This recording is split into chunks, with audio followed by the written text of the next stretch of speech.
Now, welcome to the second part of this lesson. We have a high-strength steel bar has a diameter D, which is 50 millimeter.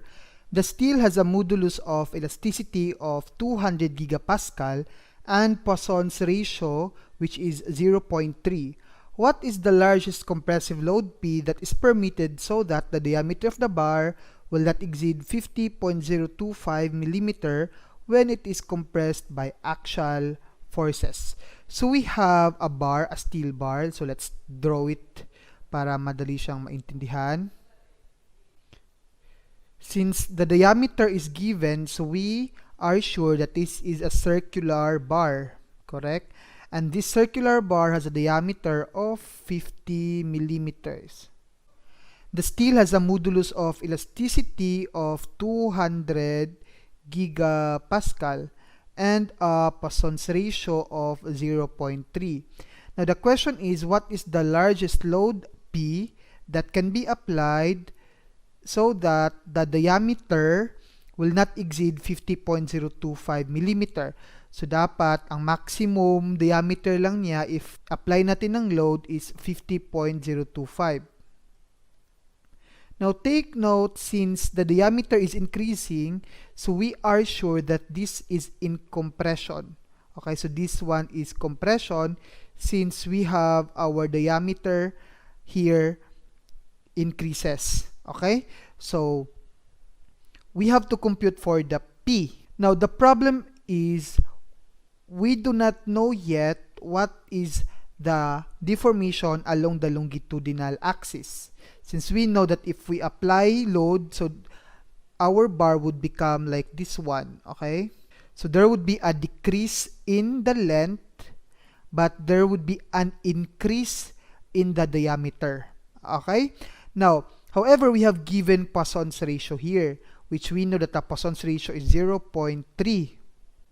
So the first thing we do here is to compute for the stress experienced by the bar. So using the Hooke's law formula, we have the stress is equal to the modulus of elasticity times the strain, correct? However, this strain here again, this is the longitudinal strain, but we do not know yet what is the value of this strain since we do not have a longitudinal deformation given. The only given we have is the deformation along the lateral axis, which is the increase in the diameter.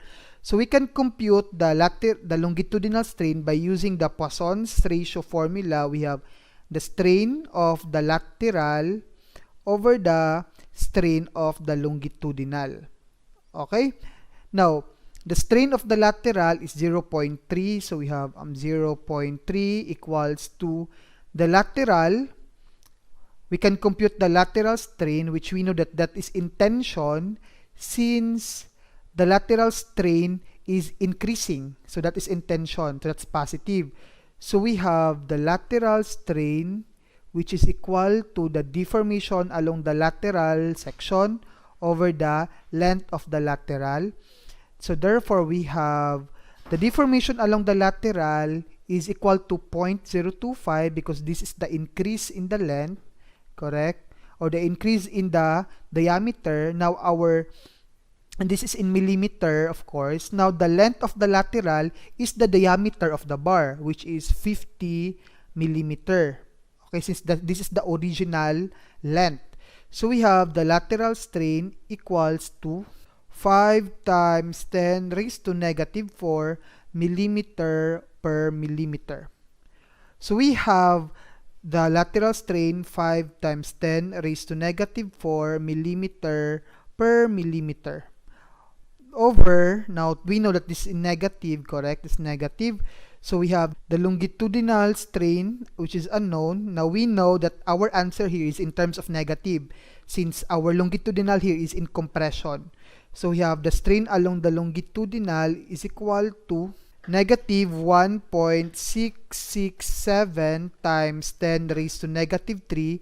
The unit is in millimeter per millimeter. Okay, so we can now use this value here to the Hooke's law formula.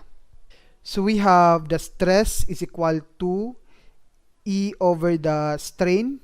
Okay, Now, we know that our stress here is P over A, correct? That is the force over area. So we have E times the strain. Now, P here is unknown, correct? Over A. Our A here is the area. Since our area is circular, so we have the area of the circle, pi, times the diameter, which is 50 squared over 4. This is the area of the circle. Pi d squared over 4 is equal to the E.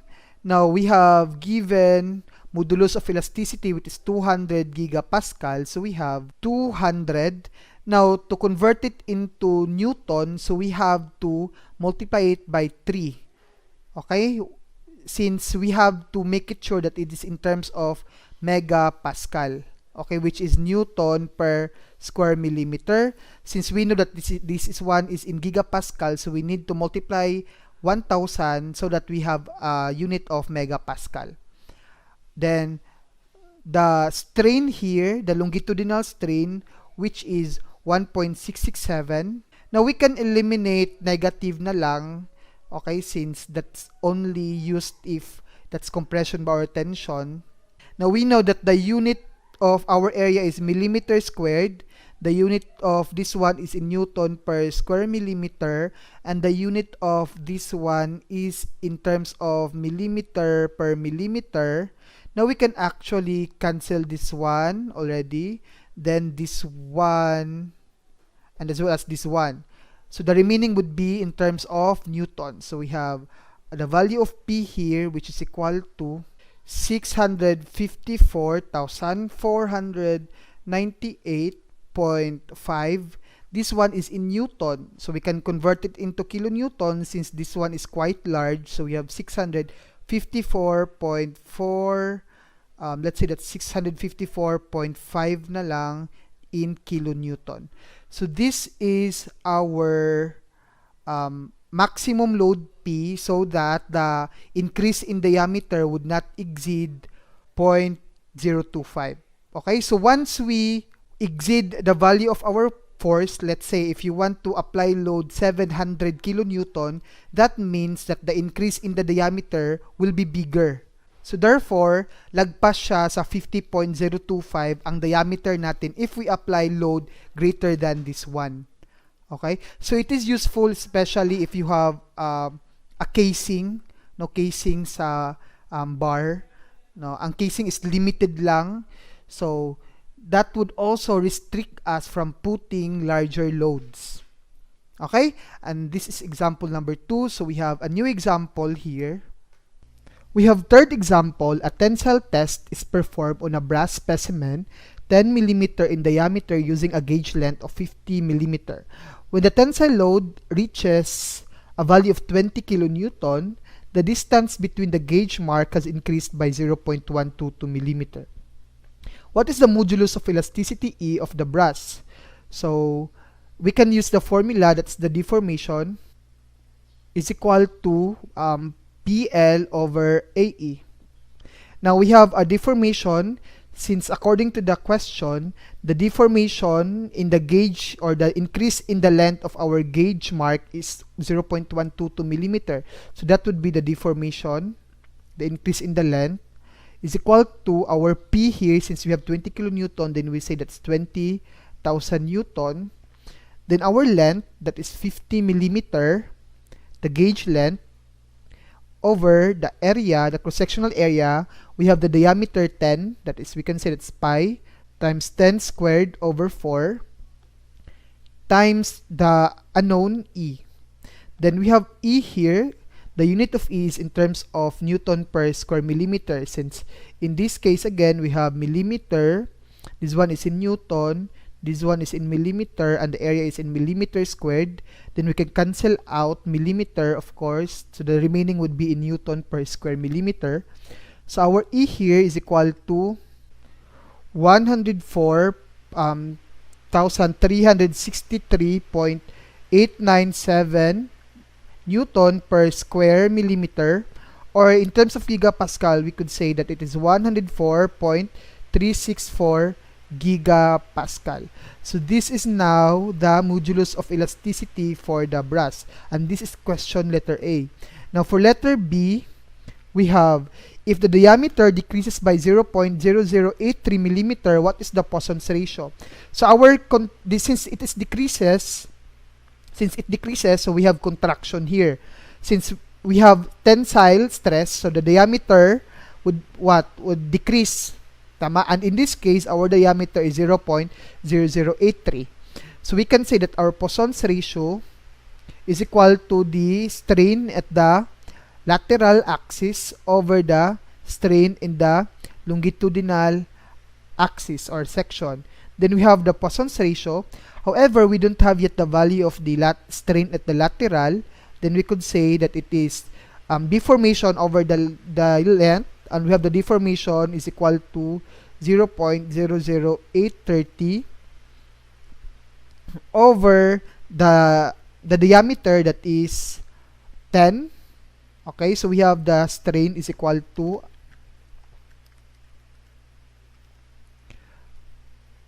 8.3 times 10 raised to negative 4, and the unit is in terms of millimeter per millimeter. Now, for the longitudinal strain, we have the deformation in the longitudinal, that is 0.122 over the length, the gauge length is 50, and that gives us 2.44 times 10 raised to negative 3 millimeter by millimeter.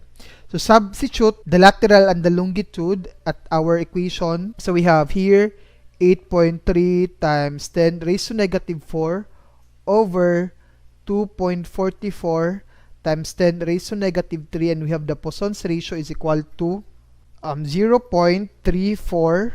Since we have millimeter by millimeter in the numerator, and we also have millimeter per millimeter in the denominator, then we could cancel this out, and our Poisson's ratio is unitless.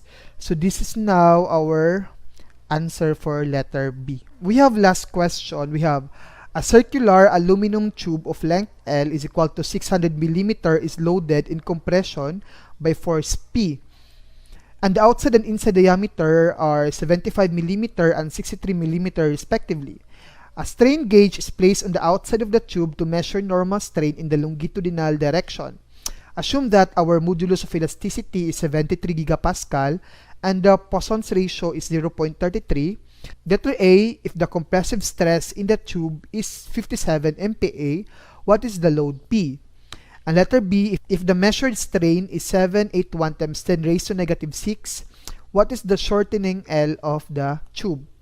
So we have a tube here. When we say tube, hollow ang loob. Correct? And the outside diameter of the tube, we have 75 millimeter. And the inside diameter of the tube is equal to 63 millimeter.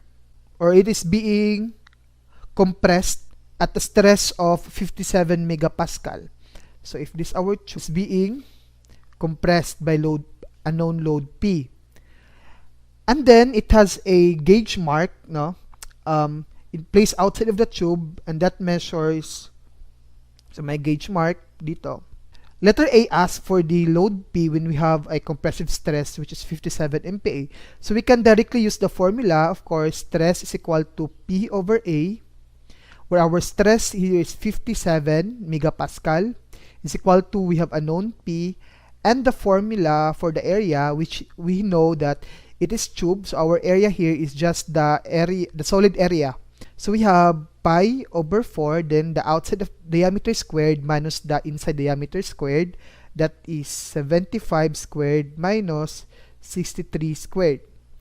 Since we have Newton per square millimeter in stress, then we have millimeter squared, so we can cancel out millimeter squared. So we can say that our load P is equal to 74135.303 Newton, or that is 74.135 kilo Newton.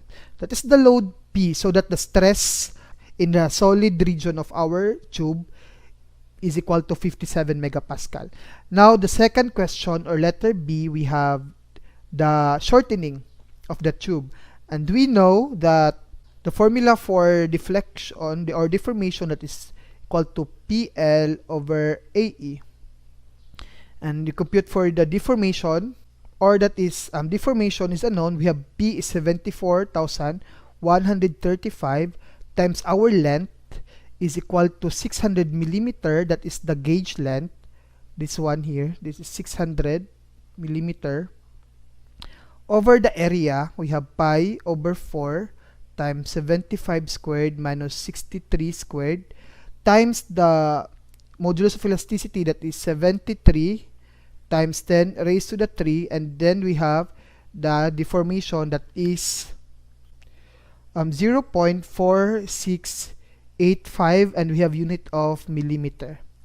So this is the deformation of, or the decrease in the length of the gauge of the bar or the tube when we have a compressive load of 74.135 kilonewton.